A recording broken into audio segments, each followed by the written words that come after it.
Sa witness stand ang talent manager na si Lolis Solis sa pagdinig ng kasong isinampa ni Katrina Halili laban kay Hayden Cod Jr. kaugnay ng kanilang sex video scandal.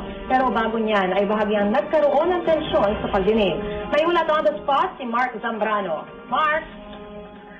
Laris, bahagyang nagkainitan ng abogado ng depensa at prosekusyon sa pagpapatuloy ng pagdinig sa kasong paglabag sa RA 9262 or Violence Against Women and Children Act na isinumpa ng actress na si Katrina Halili laban kay Hayden Cod sa sala ni Judge Rodolfo Bonifacio ng Pasig RTC Branch 159. Sa cross-examination kasi sa actress, pinipilit ni Atty. Lorna Kapunan, abogado ni Co, na alalahan nito ang bawat posisyon sa kwarto nung gabing kinuna ng sex video nila.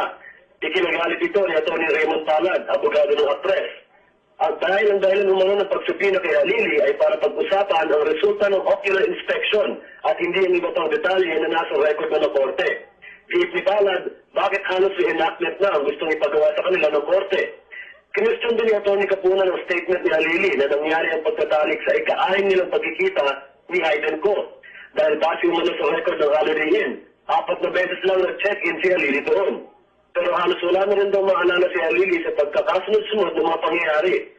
Upo din sa witness stand kanina ang talent manager na si Lolis Solis, pero wala na daw itong matandaan.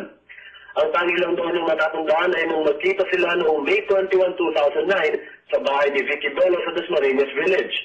Inabutan daw niya doon si Hayden at Irene Co, Dr. Bello at Lorna Kapunan. Dito daw niya sinabihan si Hayden na mag-public apology. Hindi daw niya alam na magsasalita ito matapos niya kausapin.